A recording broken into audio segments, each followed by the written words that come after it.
ಇನ್ನು ನಿರ್ದೇಶಕ ಎಸ್ ನಾರಾಯಣ್ ಅವರ ಮೇಲೆ ಅವರ ಸೊಸೆನೇ ದೂರನ್ನು ಕೊಟ್ಟಿದ್ದಾರೆ. ಕೌಟುಂಬಿಕ ಕಲಹದ ದೂರು.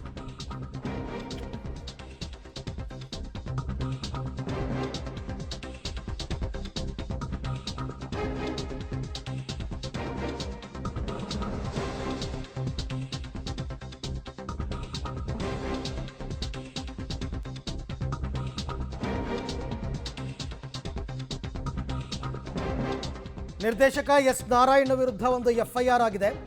ಸೊಸೆಗೆ ವರದಕ್ಷಿಣೆ ಕಿರುಕುಳ ನೀಡಿದ ಆರೋಪದಡಿ ಕೇಸ್ ದಾಖಲಾಗಿದೆ. ಈ ಎಫ್ಐಆರ್ನಲ್ಲಿ ನಿರ್ದೇಶಕ ಎಸ್ ನಾರಾಯಣ್ ಅವರು A2 ಎರಡನೇ ಆರೋಪಿ. ಮೊದಲ ಆರೋಪಿ ನಾರಾಯಣ್ ಅವರ ಪುತ್ರ ಪವನ್. ಮದುವೆನಲ್ಲಿ ವರದಕ್ಷಿಣೆ ಕೊಟ್ಟರು ಹೆಚ್ಚಿನ ಹಣಕ್ಕೆ ಒತ್ತಾಯ ಮಾಡಿದ್ದಾರೆ ಅಂತ ಮಾವ ನಾರಾಯಣ್ ಮತ್ತು ಪತಿ ಪವನ್ ವಿರುದ್ಧ ಪವಿತ್ರ ಅವರು ದೂರು ಕೊಟ್ಟಿದ್ದಾರೆ.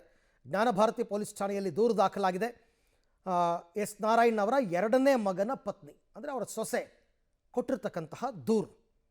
ಈ ಬಗ್ಗೆ ಮತ್ತಷ್ಟು ಮಾಹಿತಿ ನನ್ನ ಕೊಲೀಗ್ ನಾಗೇಶ್ ಅವರಿಂದ ಪಡ್ಕೊಳ್ಳೋಣ. ನಾಗೇಶ್, ನಾರಾಯಣ್ ಅವರ ಸೊಸೆಯ ದೂರಿನ ಸಾರಾಂಶ ಏನು ಮತ್ತು ಎಸ್ ನಾರಾಯಣ್ ಅವರು ರಿಯಾಕ್ಟ್ ಮಾಡಿದ್ದಾರೆ ಈ ವಿಚಾರಕ್ಕೆ?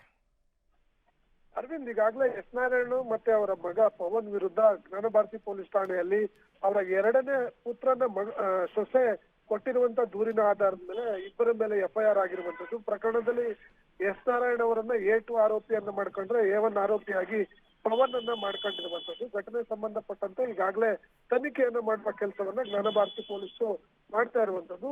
ಆ ಕಂಪ್ಲೇಂಟ್ ನಲ್ಲಿ ಉಲ್ಲೇಖಿಸುವ ಅಂಶಗಳನ್ನ ಗಮನಿಸಿದಂತ ಸಂದರ್ಭದಲ್ಲಿ ಪವಿತ್ರ ಮತ್ತೆ ಪವನ್ ಇಬ್ರು ಕೂಡ 2021ರಲ್ಲಿ ಮದುವೆ ಆಗಿರ್ತಾರೆ. ಅಂದ್ರೆ ಕಳೆದ 4 ವರ್ಷಗಳ ಹಿಂದಷ್ಟೇ ಇವರಿಬ್ರು ಮದುವೆ ಆಗಿರ್ತಾರೆ. ಮದುವೆ ಆದಂತ ಸಂದರ್ಭದಲ್ಲಿ ಕೂಡ ಪವನ್ಗೆ ಯಾವುದೇ ರೀತಿಯ ಕೆಲಸ ಇರೋದಿಲ್ಲ. ಹಾಗಾಗಿ ಆತನಿಗೆ ನೋಡ್ಕೊಳ್ಳುವಂತ ಕೆಲಸವನ್ನು ನಾನು ಮಾಡ್ಕೊಳ್ತಿದ್ದೆ.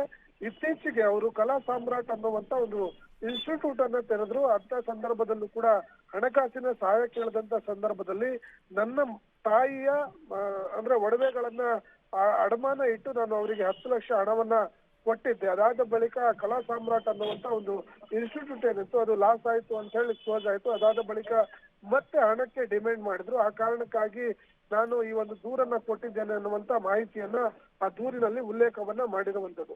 ಆ ದೂರಿನ ಆಧಾರದ ಮೇಲೆ ಈಗ ಜ್ಞಾನಭಾರತಿ ಪೊಲೀಸರು ಒಂದು ಡೌರಿ ಕೇಸ್ ಅನ್ನ ದಾಖಲಿಸಿಕೊಂಡು ತನಿಖೆ ಮಾಡುವ ಕೆಲಸವನ್ನ ಮಾಡ್ತಿರುವಂತದ್ದು. ಮೇ ಬಿ ಇವತ್ತು ಇಬ್ಬರಿಗೂ ಕೂಡ ನೋಟಿಸ್ ಕೊಡುವ ಸಾಧ್ಯತೆ ಇದೆ ಅನ್ನುವಂತ ಮಾಹಿತಿಗಳು ಸದ್ಯಕ್ಕೆ ದೊರಕ್ತಾ ಇರುವಂತದ್ದು.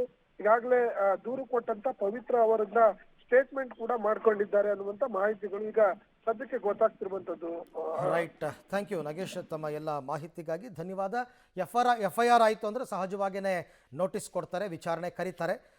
ನೋಡೋಣ, ಅದು ತುಂಬ ಹಳೆಯ ಕತೆ ಅಂತೆಲ್ಲ ಹೇಳ್ತಾ ಇದ್ದಾರೆ. ಅದು ಯಾವ ದೂರಿನಲ್ಲೂ ಸತ್ಯಾಂಶ ಇಲ್ಲ ಅಂತಾರೆ. ಮುಂದೆ ಗೊತ್ತಾಗುತ್ತೆ ಪೊಲೀಸ್ ಎನ್ಕ್ವೈರಿ ಆದಾಗ. ಎಫ್ಐಆರ್ನಲ್ಲಿ ನಿರ್ದೇಶಕ ಎಸ್ ನಾರಾಯಣ್ ಅವರನ್ನ ಎರಡನೇ ಆರೋಪಿಯನ್ನಾಗಿ ಮಾಡಲಾಗಿದೆ.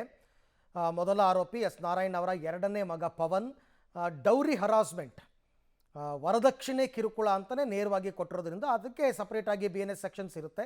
ಅದರ ಅಡಿಯಲ್ಲಿ ಎಫ್ಐಆರ್ ಅನ್ನು ಮಾಡಿಕೊಂಡಿದ್ದಾರೆ. ಮಾಡಿಕೊಂಡು ಈಗ ವಿಚಾರಣೆಗೆ ಕರೆದಿದ್ದಾರೆ.